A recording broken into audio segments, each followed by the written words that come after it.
Can you eat crab apples? You can eat anything. Okay. All right, fine.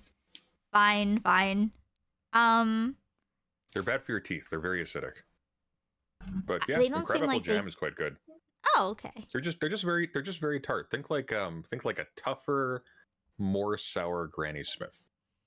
That's just Mm, bitter and dusty and small, that but sounds perfectly edible. gross.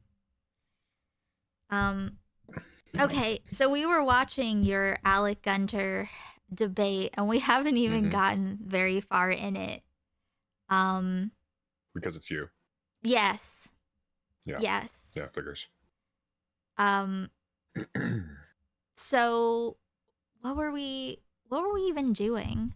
I we didn't get super far, but it seems like he doesn't understand the distinction of what King Critical is even saying. I don't think he has seen what King Critical has said anywhere. I think he got invited because he's, you know, Wait, he had a talk with him? no, I don't think, I strongly suspect Gunter's never seen any of King Critical's videos, and he was just happy to be included in a thing. That's my read. I don't know I if that's thought true. no, he has Just a. Wait, didn't he have a video of him? yeah, he had a video responding to King Critical. I just don't think he paid attention to it or Oh, watched it. yeah. I don't. That's what I was thinking because he's saying like he's talking about how you identify another person's Yeah. gender. When Yeah. what I know of King Critical, he doesn't actually give a fuck about that. Well, that was the weird thing. It's like he doesn't. It's not even a matter of him not giving a fuck about that. Like that's not his I thing. well, I mean, yeah, like to a certain extent, he does give a fuck about that. He wants trans women to be misgendered. Yes, Um, yes. Like he but doesn't like, care about how you figure it out. He's like yeah. they are what they are. But the debate is like, are trans women valid? That's it. Yeah. Like, is it valid to refer in a philosophical sense to trans women as women, or is that just a cultural thing that we bully people into? Mm-hmm. And I think I have to assume for Gunter it's something we bully people into because it doesn't seem to have anything else behind it. I just don't think there's any engagement there, and it's like, Yeah, I don't think there's anything behind it. it was weird talking to him because it's like everything went in one ear and out the other, and he just would not try to comprehend anything. Do you And think like, he can? I don't think he understood. I think one of the things that stood out to me in the conversation is like he kept trying to pose to his audience. He wasn't very good at it, and he seemed a little bit like low. He seemed to have low confidence. Yes. But like I feel like he went in there trying to epically own me because I challenged him, and I don't know what the plan was. I guess he thought if he just did the Vosh thing, it would just kind of sort itself out. And then when it didn't, he just kind of shut down. Yeah, he was definitely defensive, but I'm not sure how he was planning on entering it because I didn't watch his react. He's not a very smart man, and to be honest with you, like I almost feel bad for him because like I initially took him, like I talked to him a while ago when he was on that Jubilee thing, and he just flat out said like, "Oh yeah, I was just copying Vosh because I wanted to be a big famous leftist like Vosh." It's like, why would you say that? That's so embarrassing for you. You did terribly because you didn't prepare for this thing because you have no interest in any of the topics. And this time, it kind of clicked that like, oh, I'm not sure like how much of what I'm talking to is even representative of your full powers so far, because like, am I just talking to someone who is only able to communicate by aping Vosh entirely? Like, is there nothing else there? Yes. I was saying like flashcards, like he hears keywords and or key phrases and he's like, "Oh, I say this to that." But he's not really like he doesn't really have a relationship with it. It's just the flashcard answer.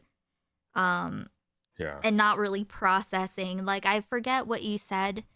But you said a few words in a row and you completely lost him, and I could just see the despair in his eyes. I don't think he understands what you're saying at all. We're like 13 minutes in. I don't think I understood what I was saying at all. No. Yeah, I think I think he was just completely lost in the conversation, which is my fault. I'm not good at talking to people like that. Although, to be honest, Can you? I was Or going to do you follow that not up with, like, want just to? in my defense, I'm not entirely certain anyone could, but Well, I could have done better. I don't think talking to him is the way you get through to someone like that. I think I needed to make some really dumbed down content that explains things by analogy in very simple terms. And yes, that's about it. Yes, that's true. Like, I agree with that. I'm working on a video right now that's sort of doing that, but even then it's like it's still aimed at, like, because, like, I fundamentally don't think this is a topic that you can do slop level stuff on. Like, it's just not amenable to that. Unless you're right wing. Yes. And you're like just anti. Yeah, and like one of the frustrating things is that, like, the position you end up with when you talk to these guys is like they're fundamentally conservative in how they actually treat it. They're just polite about it. Because it's like who, like Gunter? Like Gunter, but also like Vosh, because it's like if it really stops there, right? If it stops at, like, you are a woman if you consciously identify as one. Well, now you're basically in Brianna Wu territory, where, like, there are no closeted people. In fact, the definition of being a real trans person is that you've actually gone through the process. And people like Mary Chu will take that position more or less. Mm-hmm. People like Brianna Wu take it. Take it like what? Like, well, like what would you say there? You're not you call yourself a woman, but you're not even dressed. You look at how you're dressed in public. Yeah. So they are saying. So do they think that you're not a woman before that at all? Well, I don't think they think that. I don't think they think that far. I think they just have contempt for people. They just presume that people who don't, take the effort to dress up, are therefore disingenuous. They're pulling the Lauren Southern, right? They're pretending to be other thing because there's like there's a thing they're trying to do, or a thing they're trying to avoid. They have like yes. Yeah. By the way, what? I did hear that you did not know Butler, and I can explain it super easily for you. It's not hard. Okay. So pretend we're materialists, right? Just what's a materialist? A materialist is someone who thinks that there is not an extra substance on top of the stuff we observe in the world, just taking all of it together. There's stuff, right? There's not extra stuff on top of it that gives it its identity. So someone earlier was talking about, like, Platonism, the idea that, like, the shapes and the forms we see in the world, like, you are woman shaped because there is a form of woman somewhere that your matter partakes in. Yeah, throw that away. No. You're made of, there's just stuff down here, right? There is no up there. It's just stuff down here. Okay. So given that that's the case, given that we don't think that there is sort of a separate stuff on top of the stuff here. By we, you mean like King Critical, or I mean all of us. This is we materialists, right? So given that we materialists. So it's like you think, like, what exists, like that you like can sense, like that's made of matter or something, like actual tangible reality, like not metaphysical. Yeah, I'm trying to get at it without, like, because when you say, oh, it's just matter, right? Or like things that are happening in reality, in time, with the whatever, whether it's perceived or not. Sure. Yeah. Well, yeah. Like grounded in real time, as things are. So at any point. You know how Descartes has his "I think, therefore I am." Mm-hmm. You've heard that before? That's the only thing I know of him. Yeah. Yeah, that's everybody. Don't worry about it. So that's so the inference is that there is an I, right, that is implied by the fact of thinking. So now you're talking about I exist and thinking exists, and you're treating these two things as separate. I think, therefore I exist. A materialist would go, okay, that's a weird quirk of language there, but actually you could have just said there is a thinking that calls itself Descartes, right? And therefore the thinking is not separate from itself. You don't have a Descartes and Descartes' thinking, so that if you remove Descartes' thinking, there's still a Descartes. It's like, no, Descartes is a process intrinsically identified with a particular process of thinking. So Descartes is a thinking, right? There's an arrangement of matter in the world that at some level of its structure has a little bit of code in it that refers to itself as thinking, or as Descartes. But what about it? Can it not change shape? Of course, it has to something change shape. Else? It's a process. It is constantly changing shape. So then it's not. If it stops thinking, there is no thinking, right? It doesn't. There's nothing to point to. Yeah, exactly. But then is it different?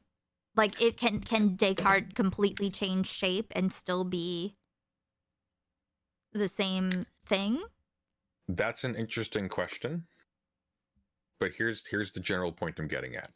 So as a materialist, you would sort of reject the idea that there is a self separate from, you know, the stuff changing in time that comprises all of our experience and all of our thinking and all of our doing. Wait, so can you say that again? Just start that sentence again. Sorry. Yes. No, it's okay. So as a materialist, when you take stock of what you are, right? Mm-hmm. You include your thinking, you include your actions, you include your shape, the properties you're aware of, your location, so on and so forth. And you don't posit that there is an extra copy of you. There's an extra thing that exists apart from that is like your soul or your identity or your like yourself or whatever. It's like, no, you are that ensemble of things. And that ensemble of things has self-referential activity. It refers to itself, right? Mm-hmm. So it talks, and in the system of language in which that assemblage is engaged, it refers to a name for that assemblage, right? Mm-hmm. Okay, you following me? Yes. Okay, so in a strict sense, there is no self apart from the stuff that makes you up, right? Mm-hmm. There's not you and then yourself sort of looking down on it. It's like, no, there's just that part of the universe that is you. Okay. So that includes like your mind and whatnot. Your mind is not like a separate thing from you. Your mind is like a part of that process. It's just like it's a part of that process that's sort of cut out and highlighted. It's like a separate machine. Humans are interested in it. It's like a separate machine. Like if you're a machine and all of the things are happening, like within, your mind is a part of the machine. Yes. Right. Yes. But it's a part of the machine that specifically, you know, relates to certain parts in weird ways. Like your mind is as a machine refers to like processes like language differently than the rest of your body does, right? Okay. Mm-hmm. Yeah. Anyways, leaving that aside. So the point though is that there isn't a you apart from your physical existence that quote unquote has a gender, that possesses it like a costume, right? Or like an attribute. So how do you make sense of gender then? Well, gender is not a thing that you possess. In Butler's terms, gender is a thing that you perform. And we have to be really careful here because the performance is also not something that a self does. Mm-hmm. Because the whole part of you as a process is also a performance. Mm-hmm. Like if you were to freeze yourself and to never move again, you would not be Aiko, even if somebody else in language would refer to, oh, see that frozen bit there with the tiny apple that's disproportionately large compared to its hands? That's an Aiko right there, right? Yeah. Like they may say that, but that strictly speaking, that would not be the same thing. Like you are a process. Your thinking exists while there is activity. If there's no activity, there is no thinking. Ergo, there is no Aiko. Really. Okay, but Aiko is a thinking. But if you the frozen me is as me as it can be, right here. But if I continue on, I'm going to change my shape so that I won't be anything like I was before. So if you're basing things arguably in the constantly. dynamic, if you're arguing that like this is that you are the process, then what point in time do you say that you actually are? Then it could be actually never. What would happen though is that there is an emergent process that is sort of at like a different it has slightly different properties than the process that makes you up, because there's an emergent process between different processes like you. So language, culture, stuff like that, right? These different processes interact with each other once they achieve a certain form in a way that produces, our capacity to communicate with each other and have like concepts that we share and things of that sort. Right? So within that, we collectively categorize things. And this is where King Critical comes in, and he argues, well, we have categorized things in such a way that to call a person with these organs a woman is inconsistent. We're in violation of something else we've agreed upon. Right.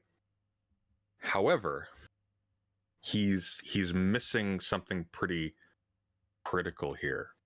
But and that is that I mean, he's incorrect about the concept part, but the major thing is gender is not a thing that you have, just as language not a thing that you have, and a self is not a thing that you have. It is a thing that is done. And so within that system, which is not just separate from us, it is also like continuous with us, because we are also processes. It's just another level of that process. Human beings are raised in situations in which they are molded by that sort of virtual realm of language and culture and whatnot. And so they are raised to actually be more appropriately categorized as one gender or the other. But those categories may also be inadequate. So they may also, actually be something that is not captured by the categories. But the categories are either more or less suitable. And if they're more suitable, though there's less friction, the person's fine with just like wearing a dress or whatever and just going around as a woman if they were born with certain parts opposed to others. And then for other people, it's a bit more complicated. And that's where you get your non-binary people and so on and so forth. But the point about performativity is that gender is not a thing that you possess as an attribute. Gender is a certain cultural dimension of the way in which the thing you are is organized, right? Because you are also produced culturally. It's not just stuff. Like culture is also like emergent from stuff, but then it also affects our development like from very early on. Well, I mean, there's that's why there's a relationship, but it doesn't like dictate that's everything. I mean, like your gender identity is like a like it's a part of the relationship you have with the world, what the world puts on you in relation to how they perceive you, but that either works or it doesn't work with you, and that's the struggle. But so the problem is putting people in and making them struggle for no reason. Well, I mean, like the ultimate goal would be emancipation from, the arbitrary inventions of culture. Like there would at some point be, ideally, a time when we figure out, how this works enough collectively that we basically don't regard people as genders at all in that sense. We identify people by attributes that are useful, and we are sort of self-aware of that. But we don't try to go like, oh, you have these bits, therefore you are this type of person on that basis, and you will wear these clothes, and you will do these jobs, and you will not be allowed in these places, and you'll be allowed in these places. Yeah. But I mean, by the same token, like, there isn't a denial by, theorists like Butler, for example, of the fact that you need particular organ sets to do reproduction. Right? That's just not relevant. And the fact that like we immediately fixate on, oh, what genitals do you have? Oh, that gives you a reproductive role. That fixation on the role sort of presumes a division. It presumes a division of labor out of hand. Which is one of the reasons why someone like Butler is going to argue that actually when we talk about like sex, for example, as opposed to gender, actually sexes are genders. It's gender that is primary. Sex is one type of gendering. And you can tell that sex is one type of gendering because when we talk about gender, which really should refer to how we categorize anything as stereotypes, we only seem to associate it with sex because that is the gender. Yeah. So what does she think things ought to be? She doesn't. Her She's project just essentially observing. Not exactly. She's Gender Trouble is actually critiquing feminists. Okay. Who entrench a sort of fixed idea of there being some essential nature of being a woman. Mm-hmm. Right? Okay. In the logic of their theory. And they don't always think they're doing this. But they do insofar as, like, for example, when they think one is not born but one is made a woman, the one that they have in mind is someone with a particular genital set, right? Mm-hmm. Things like that.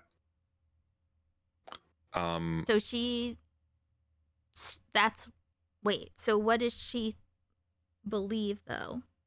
Is that what she believes? What does Butler believe? Yeah.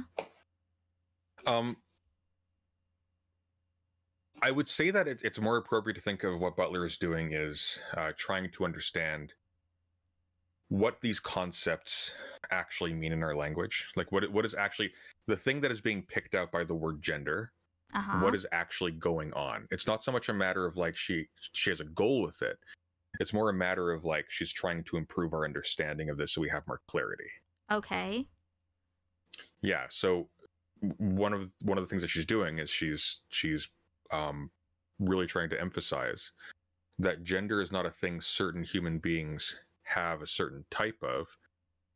Gender is a general term for any type of style of organization of stuff interpreted by culture.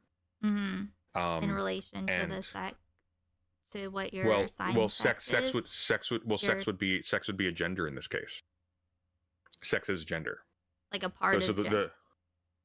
So a lot of people, so a lot of feminists think of sex as being primary. You have like certain genital sets, certain organs, and then culture assigns you a gender based on that. But sex isn't so in Butler's view, sex is not the make or break of the gender. It's not just the make or break of the gender. Assigning a sex is to assign a type, which is to assign a gender. So, but so was it like you can assign someone who's assigned male at birth and assign them as female? You could, and people do. But the major point, though, is that assigning someone female at birth, like think about what is going on when you assign a baby the sex female, right? Is she saying we shouldn't do that then? Well, hang on. Okay. She is saying when you assign when a baby is born and it has, dangly bits of this length as opposed to not dangly bits. When you say, oh, this is a boy or this is a girl, you are assigning that child a type. Yes. Okay. This is a type of human. Society interacts with that type of human differently based on which type it is. Based on that, with that human differently based on which type it is, right? Yeah. Right. Yeah. And you can do this even in an alternative universe where, like, for example, you switched everything around where, people with boy parts, quote unquote, wore dresses and vice versa. Yeah. And right. So that is gendering. You could, for example, assign people types based on, suppose we had like perfect genetic information about their size. We didn't pay any attention to genital type, but we did pay a ton of attention to like their potential to like, lift heavy objects. Like ants. Okay, we got warrior ants, we got construction ants, we got whatever. Right. Okay. That's gendering, right? So we fixate for various historical and reasons of the history of our organism. We fixate on the reproductive, the outward facing reproductive organs. But that is gendering in the exact same sense as if you were to say like, oh, you feel like a quote unquote girl, right? or you want to play with Barbie dolls, even though you've got these dangly bits. You want to play with Barbie dolls, you want to play with the other girls in school, you want to go into this washroom, you're a girl. It's the exact same thing. So it's not so sex doesn't stand to gender as, for example, like nature stands to culture, where there's just the world, and then human beings do all this weird stuff on top of it, and that's culture, and that's separate from the world. That's artificial, that's not natural, right? Which this is also a gendering, by the way. Instead, I'm getting a little bit lost. Okay. Anytime you name and pick out a thing in the world and call it a type, that is gendering. Oh. So when you assign a sex at birth, you are gendering. So. Make sense? Yes, but. So, gendering though. Okay. That doesn't mean. Oh, just to be clear, that doesn't mean it's bad. No, I know. I'm just saying, like, so it could be. You could take the genitals out of the mix, and it could still be gendering if you base it off of like, body type of, like you just said before. Yeah. Strength people. Or you can do it by star sign. Okay. Like you can do whatever you want. Yeah. Oh, and that's what she said gendering is? Yeah. Gendering is when you engender. Okay. So it wasn't a prescription. No. The reason why it matters, though, is because gendering does contain prescriptions, because depending on the culture you're in. Yes. Calling someone a type. Yes. I mean, you've picked out that type for a purpose. Exactly. That type now serves a function. Yeah, exactly. Yeah. So it's not an ought. It's these are the some functions. This is a way of looking at functions. Sort of. It's a way of stereotyping sets of characteristics and presuming functions on that basis. Yes. So I'll give you an example of gendering that is appropriate. Certain people have certain organ types. That means they have the capacity to perform such and such a role in reproduction and not such and such a role in reproduction. I can't get pregnant, for example. Okay. It's actually important for people to know that. So, for example, if I present at the hospital with a bunch of stomach pain, they don't think I'm having a miscarriage, just as a cartoonish example. But like one of the things that Butler is trying to do is to provide an understanding of what it is that we are doing when we categorize things in the way that we are, that allows us to do so while unpacking it and sort of freeing ourselves from a lot of cultural baggage that contains assumptions, that carries with it assumptions about what people's place in society should be on the basis of how they've been categorized. Right? Okay. Yeah. Okay. So people with these organs are delicate flowers that can't fight in the military. Right. Say. Yeah. No. People with those organs are people with those organs. Yes. And that's where it should stop. Yeah. Right. Because there's a flip side to this too, where it's like there are very, and this is where it gets kind of obvious. Like I've been arguing with people about conscription recently. A trans woman was recently removed from the Ukrainian army. There are men, quote unquote. I shouldn't say quote unquote, because in this context it sounds insulting, but I don't mean it that way. There are men, there are people with my body type in many critical ways that are being grabbed out of their homes and sent to get blown up in the meat grinder of the Russian-Ukraine front somewhere, who have the personality and the fragility and so on and so forth of a lot of women, quote unquote, that you would never think in a million years of sending in to get brutalized by thug mercenaries, right? Yeah. But they are doing so, and they are doing so on the basis of a presumption that if you got a dick, therefore you are a violent ape who is suitable to be used as cannon fodder. Yes. And I think that's fucking gross, because it's basically the same thing as if like you had like, oh look, see that little girl over there who's shivering and scared because there's like she saw all of her family killed and like there's scary things happening and she doesn't know what's going on. Oh, she's got a dick. send her in, give her a hammer, tell her to go bash some Russian skulls. Yeah. Like that's where this goes. That's why it matters. Yeah. It's also, by the way, why conscription is should be a war crime. But anyways. Yeah. I guess I'm thinking. So then, okay. So then, gender. What is gender? In the sense. Okay. What is I'm trying to think of. You're okay. I'm very stoned. I'm trying to think of It is the day for that. It's okay. It is. So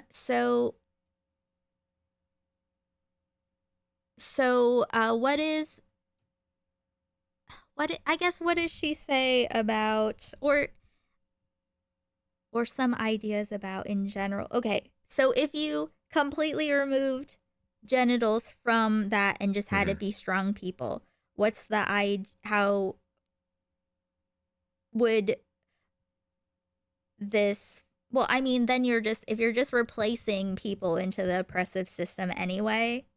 So yeah, I guess it's the oppressive system that matters, and the whole point of what is a woman, it has to be based on this or that, whatever. Well, you could just I mean, you could just reverse the causality.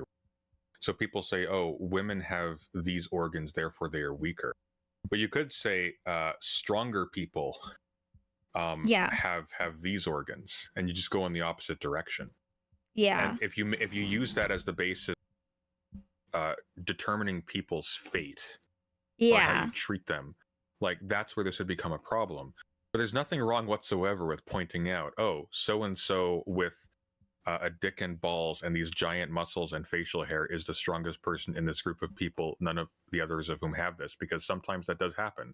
That's not, maybe even very frequently this happens, maybe overwhelmingly frequently this happens. It doesn't matter. The point is, you are not enslaving people to how people were sorted at one point in time based on the incident that they had these things and they were fortuitously able to occupy this stance and to subjugate these people, right? Mm-hmm. So like at one point in time, probably some dude saw that, person with boobs, slightly less mobile, belly bulging, and so on and so forth. You stay home, I go out and fight stuff. Oh, I am stronger. Oh, I can fight person with belly bulging easier than other people without that. We are better. Therefore, your place is back here as property, and so on and so forth. Mm-hmm. Just as a crude sort of genealogy of how we got to where we are. Yeah, so it's like that kind of thing. But, hypothetically, person could have not gotten pregnant. It may have been competitive, like physically, with those other people. Mm-hmm. Happens from time to time. So it's about making, so you're looking at it in the framework of like how we organize people in society? How we organize or categorize or like, that is what, like language is social, right? When we categorize people and we slot them into pre-existing categories that are socially agreed upon. Well, I mean, that is what gendering is. Like gendering is, it's borrowed from like linguistics. Gendering is literally just categorizing people. It's saying, oh, you fall into this type. Mm-hmm. And this type does this. And that's what Butler is attacking. This type does this. It's like, because, yeah, true. This type does do this. Is there anything else to it? Or are we just saying, oh, this type, like, is it that this type does this? Or is it just there are people who do this, and now we are assuming that there is, some higher order fixedness that makes that there must be people who do this, and then some complementary people who do this, right? That's like because of like whatever it is when we were coming up is how it is should be forever. However it is now is how it should always be. Kind of thinking. Yeah. So by extension, Israel is genocide. There you go. I forgot what we just said right before that. That's okay. I totally forgot. Wait. Say what?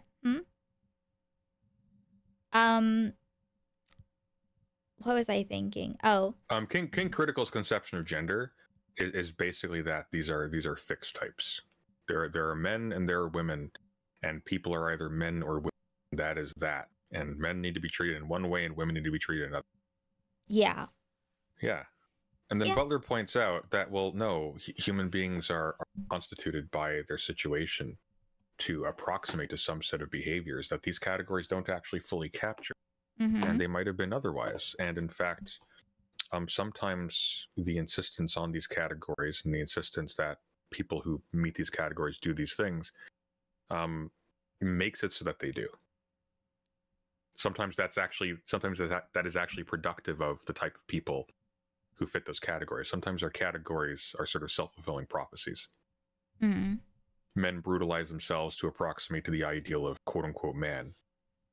Right. They never really meet it. Yeah. You never actually, there's like an absolute archetype, and no matter who you are or how much you identify with it, you're never gonna like reach what you are supposed to strive for.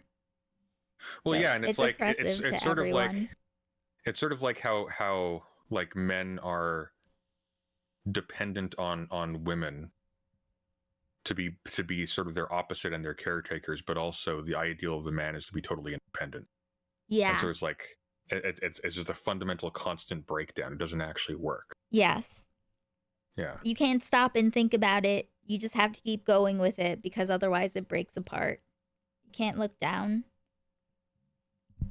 Yeah, and just like the basic general point is that if you think that this is the major move for Butler. If you think that sex is prior to culture, if you think that sex is something that society engages with that produces genders, then you're forgetting the fact that sex and nature and all of these things are also concepts derived from culture. Right. From nature, you said, like, right? And nature as well, yeah. Wait, is that what you said? And nature, yeah. Yeah. Like, and this is where it gets really weird. Like, when you distinguish between culture and nature, what are you saying? Like, think about that for a second. What is it that you're saying when you say this isn't natural, this is artificial? It's like, we are made of the same stuff as everything else. The actions that we take and the constructions that we build are the course of nature, quote unquote. It's just the world. That division between nature and culture actually, by the way, is a reification of the subjugation of women, but that's a whole other conversation. But like that whole thing, like to say that, oh, well, sex is biological, whereas gender is not. It's like, what are you talking about? Gender is the activity of organisms. Language is the activity of organisms. You mean that's not biological? What are you talking about? Oh, like like if he's trying to make King Critical is making this absolute distinction, you mean? Okay, watch this. You have a mind, right? Okay, what does that mean? What does it mean to pick out a part of you that is mind? What does that mean? Because you feel with every part of your body. Your thinking is affected by every part of your body, and your thinking affects every part of your body. If your stomach is upset, you'll be anxious. If you're anxious, your stomach is upset, because you feel that same thing. Yeah. Well, right? I think of my when you try to remember something, you move your arm, you stim, right? Yeah. Well, I'm thinking of like it's the process of the machinery, but like it's guided by like I think consciousness is like inside of I feel like the brain is like actually, you know why I don't need to get into all of this. That's okay. But yes, continue with your example. I don't think there's any. Okay, here's a weird one. I don't think there is a thing called consciousness that is separate from everything else. But here's the catch. So I think it's a part of it. I think it's just a part of everything. I don't even think it's a part of it. So here's where it gets weird. A lot of people, when they think materialism, they think, oh, these other stupid people hundreds of years ago thought there was material, and then there was super material. There was the natural, there was the supernatural, right? So it's like you as a human are a combination of physical stuff and spiritual stuff, piloting it like a mech suit.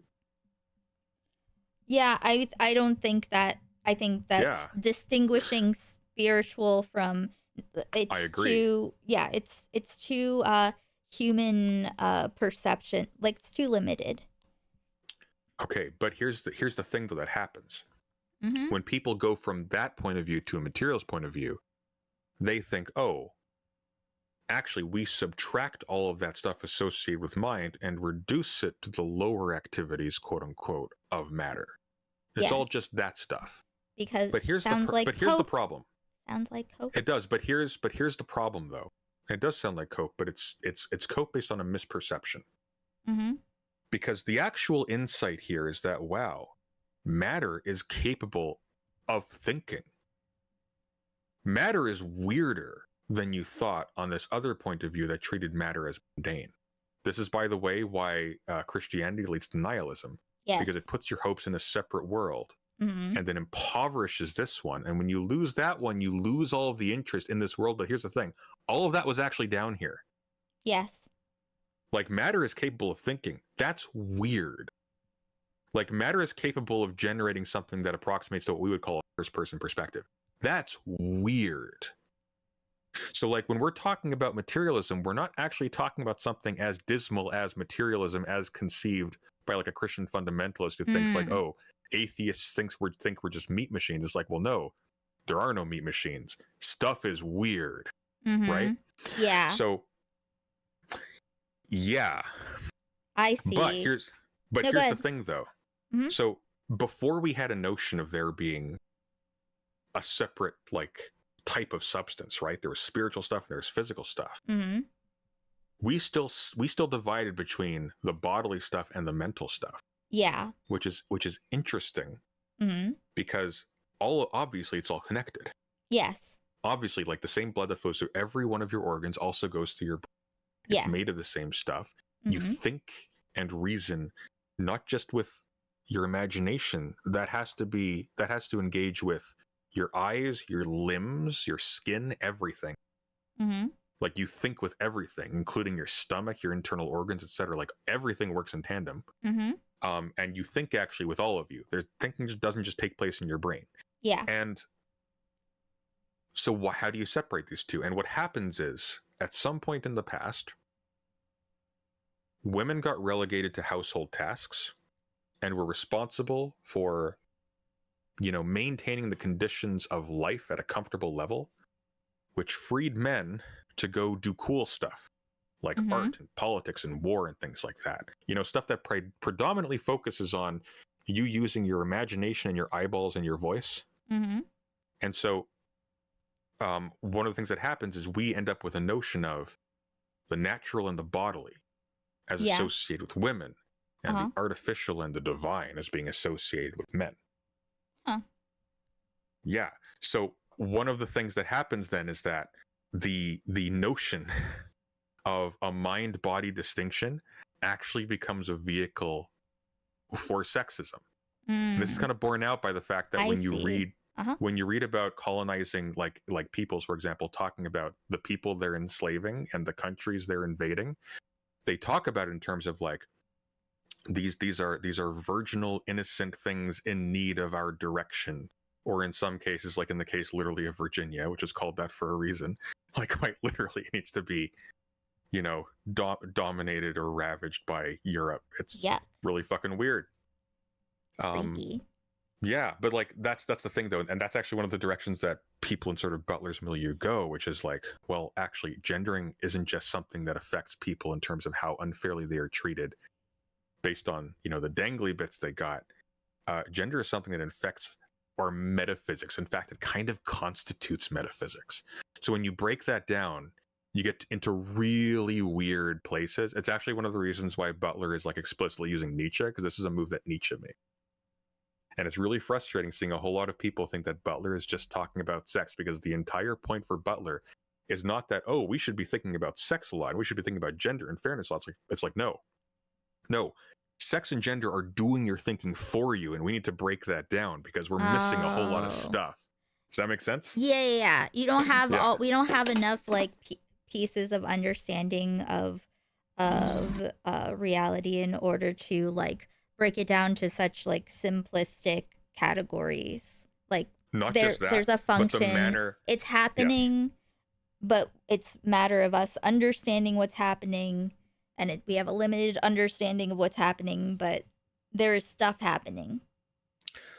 Not just that, but the stuff that's happening we can't even see because we have been acculturated into thinking of things in terms that divide them incorrectly according to the terms of an initial act of enslaving women. Right. Literally.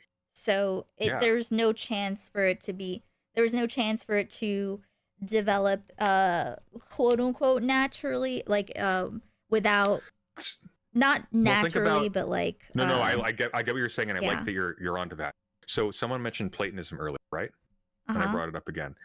Think about what's involved in that for a second. So Plato imagines that there is the world made of soft, pliant stuff, and then there are hard, rigid forms, and the soft, pliant stuff only has meaningful existence insofar as it is dominated and formed by the hard, rigid stuff up here. Those are forms, right? Okay. Yeah.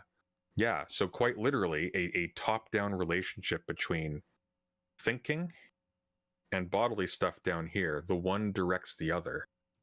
The thinking molds the soft stuff, which is the doing. Or no, the soft stuff is matter conceived of as separate from mind. Oh, right. Which is a distinction facilitated by the fact that human beings are made of stuff, and then men, by enslaving women, were freed from having to engage with that stuff. Right? Like when you don't have to do the dishes or mow your lawn or like clean your house or whatever, you are free to do thinking things. But suppose you were never free to do that. Right. And suppose in addition to this also, like, you weren't educated and you were married off at like 13.